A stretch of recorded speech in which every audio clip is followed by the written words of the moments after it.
Ito mo, Libra. Welcome back to our channel. Naway nasa mabuti kayong kalagayan while watching the channel. This is a general reading. Kayo nang bahalang magpalit-palit ang situation nyo sa reading ko.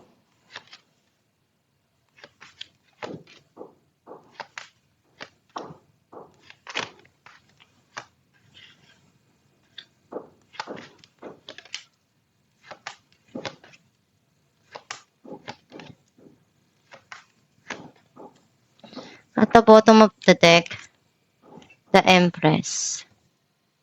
I feel like ang nasisense ko na energy mo. Ngayon, inaalagaan mo yung sarili mo, binibigay mo yung mga pangangailangan mo, kung ano yung gusto mo, gagawin mo, bibilin mo, at masaya ka kung ano yung nakukuha mo, kung ano yung nangyayari ngayon sa buhay mo. And inaalagaan mo yung sarili mo dahil alam mong mahalaga na pinapangalagaan din kung ano yung health mo, yung mga pangangailangan mo, at maibigay mo rin kung ano yung gusto mo. Ang mensahe ng card mo, may mga gumugulo sa sarili mo, sa isipan mo, tinatry mong ialis yung sarili mo dun sa isang trap na situation. Nagiging masaya ka dun sa mga dumarating sa buhay mo, and lalo na dun sa mga mahal mo sa buhay na sinusuportahan kung ano yung gusto mo, yung mga ginagawa mo. Meron ka ditong pinagtutuunan ng attention mo dahil passion mo yon, masaya ka dun sa ginagawa mo. Gusto mo munang bigyan ng time yung sarili mo at makapagpahinga.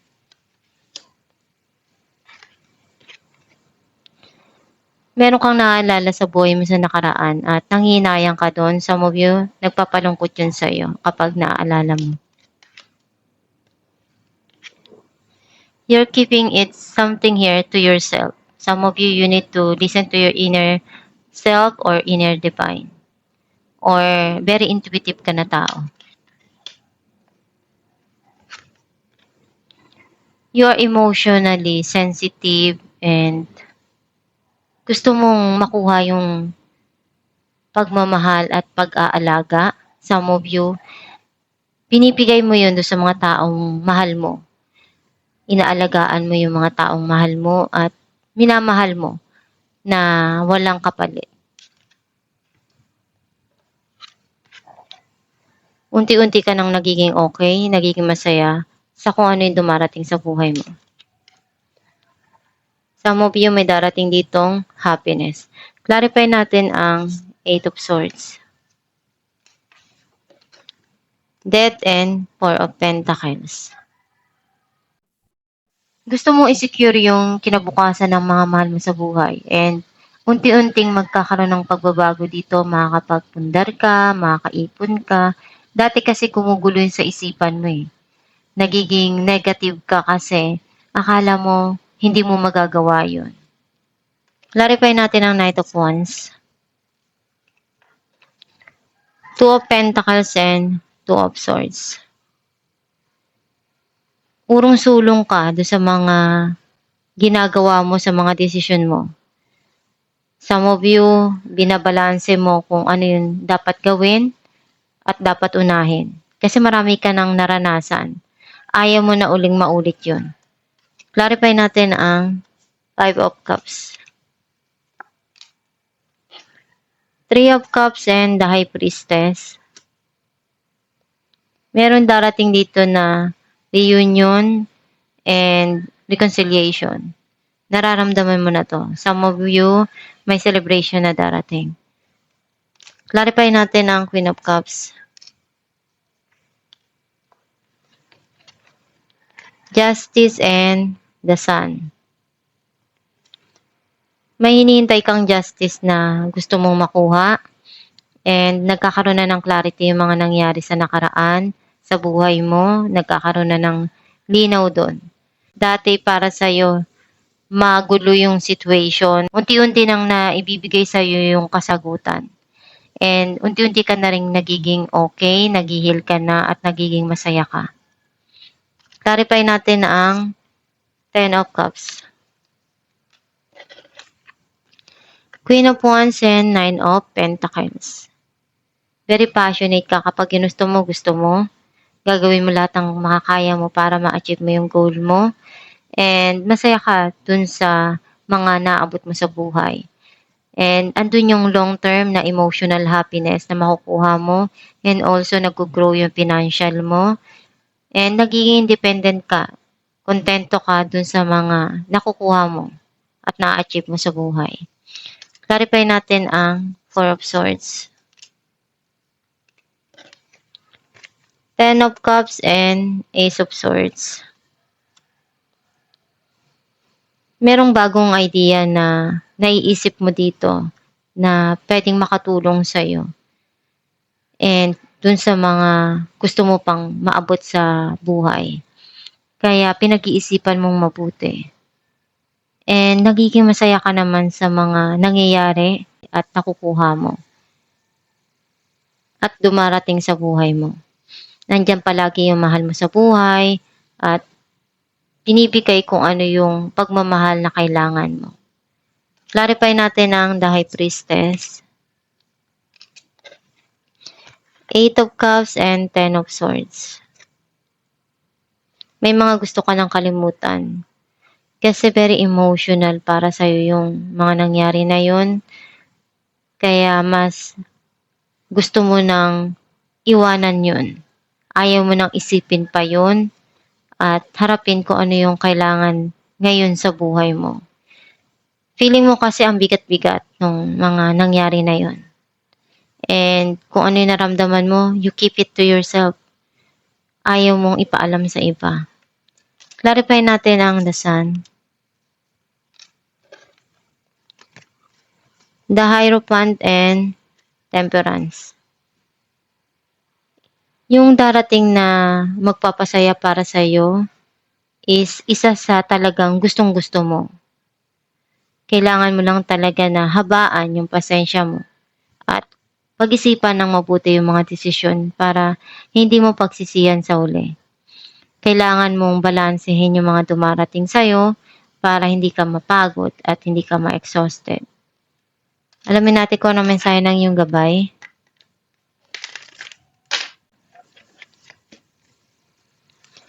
Time to go. The sun sets and rises each day and it's the same with the avenues in your life. See the beauty within each sunset in your life. And know that the sun will also rise again tomorrow. Endings are merely the start of a new beginning and we are with you through each phase and cycle. Ang mensahe ng iyong gabay na yung oras na dumarating sa buhay mo araw-araw, mahalaga yan. Basta may mga bagay na nangyayari ngayon na kailangan mong matutunan at ma-experience. Kung darating yung panahon na mauulit, alam mo na paano solusyonan yun. Kasi nangyari na sa buhay mo eh. Naranasan mo na yun. At kung hindi man maulit, alam mo na kung paano harapin yung iba pang pagdadaanan mo.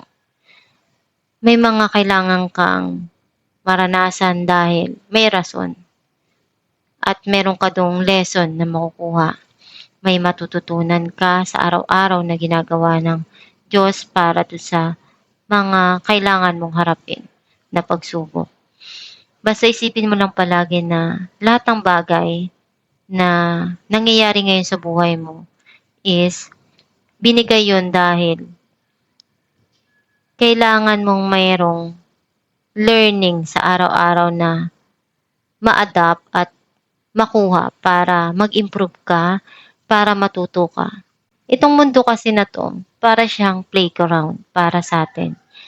Kung nakikita mo yung isang bata na natututo, ganun din tayo na matatanda. Yung mga nangyayari sa buhay natin na pagsubok, isa yun sa paraan para mag-grow ka. Kung ano yung nangyayari ngayon sa buhay mo, nakalaan yun na maranasan mo dahil marami kang kailangan matutunan. Ganon din ang bata. na tinuturuan ng magulang. At gano'n din tayo na ginagabayan ng Diyos sa kung ano yung mga pinagdadaanan natin. Basta kung ano yung sa tingin mo kailangan mong gawin, gawin mo palagi yung makakaya mo, ibigay mo yung best mo para ma-achieve mo yung mga hangarin at pangarap mo sa buhay, matupad mo kung ano yung gusto mo. And kung merong nakasakit sa'yo, isipin mo na lang na naranasan mo yun. Pero hindi mo kailangang ibalik yung pain na yun dun sa tao. Mahalaga na naranasan mo yun para alam mo yung pakiramdam. Alam mo kung paano mo tutulungan yung sarili mo, ialis yung sarili mo dun sa mga bagay na masakit. Kalimutan mo na yung mga nangyari na magpapabigat para sa'yo, para sa puso mo. Para hindi mo na yun madala sa kinabukasan mo, sa darating pa para sa'yo. Kasi kung dala-dala mo pa yun, paano mo mararamdaman na meron na palang dumarating na blessing sa'yo? Kasi nakapokus ka pa dun sa mga bagay na hindi na maganda eh. Hindi mo naiisip na meron na palang binibigay sa'yo. Isipin mo lang palagi na na-experience mo yun dahil kailangan yun na maranasan mo. Karagdagan na knowledge yun sa'yo at lesson. Binigay yun dahil alam ng Diyos na mahalaga yun para sa'yo na matutunan. Magdasal ka lang palagi para magabayan ka dun sa mga pinagdadaanan mo sa buhay. Huwag kang basta-basta magpapatalo and maging matatag ka sa mga nangyayari at binibigay sa iyong pagsubok. Dahil pagsubok lang yan, isipin mo lang palagi na tao ka. Lahat ng pagsubok matatapos at lilipas din. Pero ikaw dapat nakatayo ka pa rin. Bumabangon ka ng paulit-ulit kahit ilang beses kang madapa. At syempre kailangan meron ka ring natututunan. Baka naman ilang beses ka nang nadapa, pero wala kang natututunan. Kailangan din sa mga pagsubok na pinagdadaanan mo, meron ka ding natututunan. Sipagan lang palagi at para maabot mo yung mga pangarap mo. At itong yung reading libra, kung nakaresonate ka, kindly comment down below. Thank you for watching.